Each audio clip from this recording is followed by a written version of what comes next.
Good morning बच्चों। आपके सामने एक छोटा सा गद्यांश है। आइए उसे पढ़ते हैं और समझते हैं। राजप्पा ने नागराजन के एल्बम को देखने की इच्छा कभी नहीं प्रकट की, लेकिन जब दूसरे लड़के उसे देख रहे होते तो वह नीची आंखों से देख लेता। सचमुच नागराजन का एल्बम बेहद प्यारा था। ये जो छोटा सा गद्यांश है, हमने इसको पढ़ा। हम ये पाते हैं कि कुछ रंगीन शब्द हैं इसमें, जैसे कि ने, के, को, की, से, का, है ना। ये कुछ विशेष चिन्ह आए हैं और इन्हीं चिन्हों की वजह से हम इस पूरे गद्यांश के अर्थ को समझ पाए हैं। इनके बिना इसका वाक्यों का आपस में संबंध जो है वो बिल्कुल भी स्पष्ट नहीं होता और हम इसका अर्थ समझने में असफल रहते, है ना। तो संज्ञा या सर्वनाम पदों का क्रिया के साथ संबंध बताने वाले शब्दों को हम क्या कहते हैं? कारक। यही जो शब्द हैं जो हमको आपस में संज्ञा या सर्वनाम का किसके साथ क्रिया स्पष्ट कर रहे हैं संबंध? क्रिया के साथ। तो वही क्या कहलाता है? कारक। तो बच्चों, आज के इस वीडियो में हम कारक पढ़ेंगे। अच्छा, ये जो हमने रंगीन शब्द देखे, ने, के, को, की, ये सारे क्या हैं? ये विभक्ति चिन्ह हैं। इसे हम कारक चिन्ह भी कहते हैं और इसे प्रसर्ग भी कहा जाता है। तो आइए बच्चों देखते हैं कारक की परिभाषा। आप इसे रेखांकित करके और उसे याद करें। संज्ञा या सर्वनाम पदों का क्रिया के साथ संबंध बताने वाले शब्दों को कारक कहते हैं। आइए अब हम देखते हैं कि कारक के कितने भेद होते हैं। बच्चों, कारक के कुल 8 भेद होते हैं। पहला कर्ता कारक, दूसरा कर्म कारक, तीसरा करण कारक, चौथा संप्रदान कारक, पांचवा अपदान कारक, छठा संबंध कारक, सातवां अधिकरण कारक और आठवां संबोधन कारक।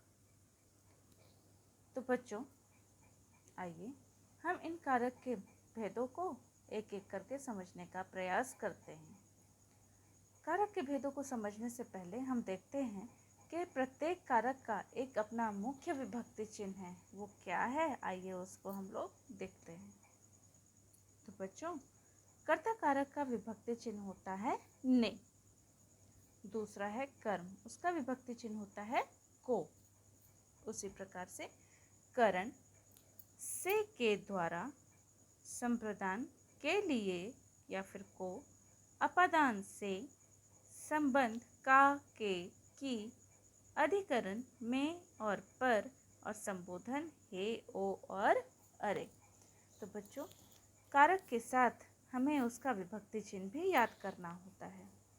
जब हम विभक्ति चिन्ह को याद करते हैं तब हम कारक को बड़ी आसानी से पहचान लेते हैं कि कौन से वाक्य में किस कारक का प्रयोग किया गया है ना। और जब आपसे परीक्षा में कोई प्रश्न पूछ जाते हैं तो इसी पर आधारित होते हैं। तो आपके लिए कारक और उसके विभक्ति चिन्हों को याद करना आवश्यक है ना। तो आप इसे अच्छे से याद कर लेंगे। एक बात ध्यान देने वाली और है बेटा कि कर्ता से अधिकरण तक, यानी कि पहले से लेकर 7वें भेद तक, है ना, कारकों के विभक्ति चिन्ह शब्दों के बाद लगाए जाते हैं। ये जो चिन्ह हैं वो शब्दों के बाद आते हैं। जब आप वाक्यों में इनका प्रयोग देखेंगे उस समय आपको दिखेगा कि इन सब का प्रयोग जो होता है वो शब्दों के बाद होता है। जबकि जो संबोधन कारक है, जैसे कि इसके क्या है विभक्ति चिन्ह, हे, ओ, अरे आदि, ये आप ध्यान देंगे ये शब्दों से पहले लगाए जाते हैं, है ना। तो आइए हम अब इसके भेदों को समझने की कोशिश करते हैं। तो बच्चों, कारक का पहला भेद है कर्ता कारक। संज्ञा या सर्वनाम के जिस रूप से क्रिया के करने वाले का ज्ञान हो वहाँ या फिर उसे कर्ता कारक कहते हैं। तो संज्ञा या सर्वनाम के जिस रूप से क्रिया के करने वाले का ज्ञान हो उसे कर्ता कारक कहते हैं। जैसे कि देख लीजिए, बाबा भारती घोड़े की लगाम पकड़कर चलने लगे। कौन चलने लगा? बाबा भारती, है ना। किसने लगाम पकड़ी? बाबा भारती ने। तो यहाँ पे बाबा भारती ने से क्रिया के करने वाले का बोध होता है। अतः इस वाक्य में बाबा भारती जो है वो कर्ता कारक है। और कर्ता कारक का विभक्ति चिन्ह ने है ना। तो ये था आपका कर्ता कारक। कर्ता कारक से हमें क्या समझ में आया कि इससे काम करने वाले का ज्ञान होता है, जो क्रिया हो रही है उसके करने वाले का ज्ञान होता है ना। तो आइए अब हम देखते हैं इसका दूसरा भेद। कारक का दूसरा भेद है कर्म कारक, है ना। इसको समझते हैं।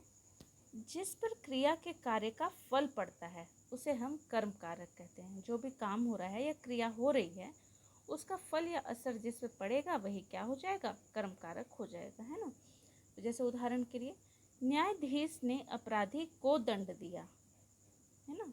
किसे दंड मिला, अपराधी को। इमर्सन ने बछड़े को खींचना शुरू किया। तीसरा देखिए, राजा ने चोर को दंड दिया, सपेरे ने सांप को नचाया। तो ये कुछ उदाहरण थे। इन वाक्यों को पढ़ते समय हम ध्यान दे रहे थे। देखिए, अध्यापक ने किसे पढ़ाया, बच्चे को।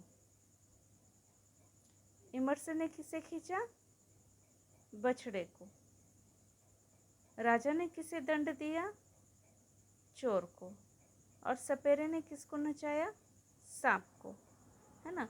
तो इन वाक्यों में बछड़ा, बच्चा, चोर और सांप पर क्रिया के कार्य का फल पड़ रहा है, अतः ये कौन से कारक हो जाएंगे, कर्म कारक।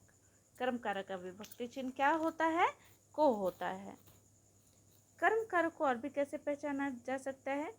कर्म कारक को पहचानने के लिए क्रिया के साथ हम क्या, किसे या किसका लगा देते हैं।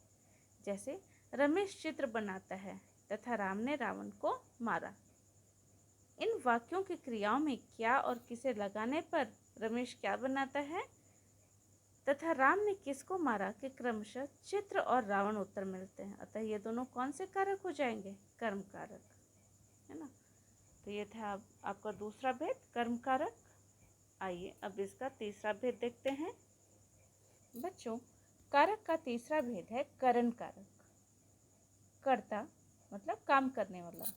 कर्ता जिस साधन के द्वारा क्रिया करता है, मतलब जिस वस्तु के माध्यम से वो काम कर रहा है उसे हम क्या बोलते हैं, करण कारक कहते हैं।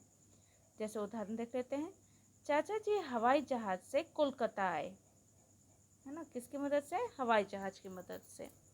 समीर ने पेन से पत्र लिखा। किस चीज की मदद से पत्र लिखा, पेन की मदद से। तो इन वाक्यों में समीर और चाचा जी हवाई जहाज और पेन साधनों द्वारा क्रिया करते हैं, है ना। समीर किसकी मदद से, पेन से काम कर रहा है और चाचा जी हवाई जहाज की मदद से आए। तो यहाँ पे पेन और हवाई जहाज जो है वो कौन सा कारक हो गया, करण कारक हो गया। करण कारक के विभक्ति चिन्ह से, के द्वारा, के साथ आदि है ना। आइए अब हम देखते हैं कारक का चौथा भेद, संप्रदान कारक। कर्ता जिसके लिए क्रिया करे या जिसे कुछ दे, दोनों तरीके से होता है, ध्यान दीजिए।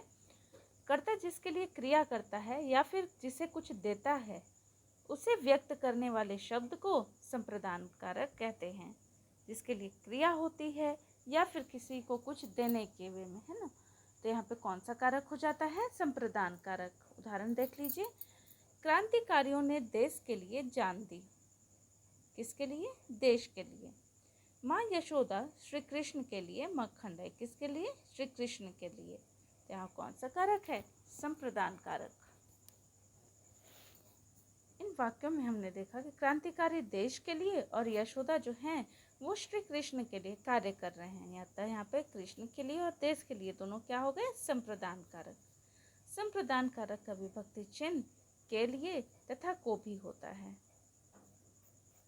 बच्चों, कर्म कारक और संप्रदान कारक में अंतर समझने का प्रयास करते हैं। बच्चों ध्यान देना, को विभक्ति चिन्ह का प्रयोग कर्म और संप्रदान दोनों कारकों में होता है। संप्रदान कारक में कुछ वस्तु देने या उपकार करने का भाव मुख्य होता है, जबकि कर्म कारक में संज्ञा पद पर क्रिया के फल पड़ता है। जैसे मोहन ने रमेश को बुलाया, तो यहाँ पर ये क्या हो जाएगा, कर्म कारक। जबकि दूसरे वाले में ध्यान देना, मोहन ने रमेश को मिठाई दी, है ना। तो यहाँ पर रमेश को मिठाई दी, यहाँ पर क्या हो गया, संप्रदान कारक, क्योंकि इसमें कौन सा भाव मुख्य है, कुछ वस्तु देने का और उपकार करने का भाव जो है इसमें मुख्य है। अतः यहाँ पे कौन सा कारक हो गया, संप्रदान कारक, है ना। और जबकि पहले वाले वाक्य में मोहन ने रमेश को बुलाया, तो यहाँ पे क्रिया का प्रभाव किस पे पड़ रहा है, रमेश पर, तो वहाँ पे क्या हो गया, कर्म कारक। बच्चों, ये था आपके कारक के 4 भेद, है ना। इस वीडियो में हमने कारक के 4 भेदों तक समझ लिया है। कल के वीडियो में हम आगे के बचे हुए जो और 4 प्रकार हैं उसको पढ़ लेंगे। तो आप इसे ध्यान से पढ़िए और इसके साथ जो भी प्रश्न उत्तर आपको दिए गए हैं अपने क्लास और कॉपी में करिए। धन्यवाद।